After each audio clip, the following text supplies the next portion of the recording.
మిత్రులు ఫేరస్ ఖాన్ గారు, వారి బృందము, అదేవిధంగా బాబన్న, ముస్తాక్ భాయ్, మా యువ మిత్రులు అందరూ బార్కాస్ డివిజన్ నుంచి వీళ్ళు కాంగ్రెస్ పార్టీకి ఎంతో పురాణ సీనియర్లుగా ఉన్నారు.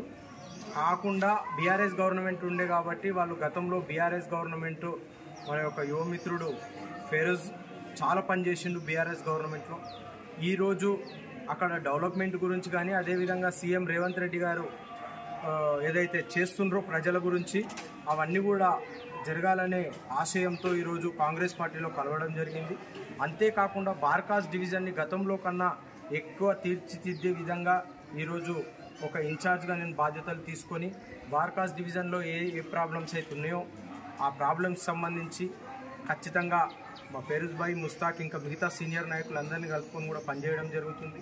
మీ అందరికి కూడా యువకులకు ఒకటే విజ్ఞప్తి, ఈరోజు కాంగ్రెస్ పార్టీ ఏదైతే 6 గ్యారంటీలు ఇచ్చిందో ఆ 6 గ్యారంటీలు ప్రతి ఇంటికి అందే విధంగా మేమందరం కూడా కలిసి పనిచేస్తాం.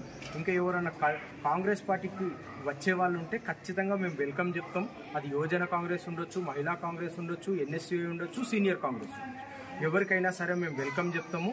ఖచ్చితంగా కాంగ్రెస్ పార్టీలో మీకంటూ ఒక బాధ్యత ఉంటుంది.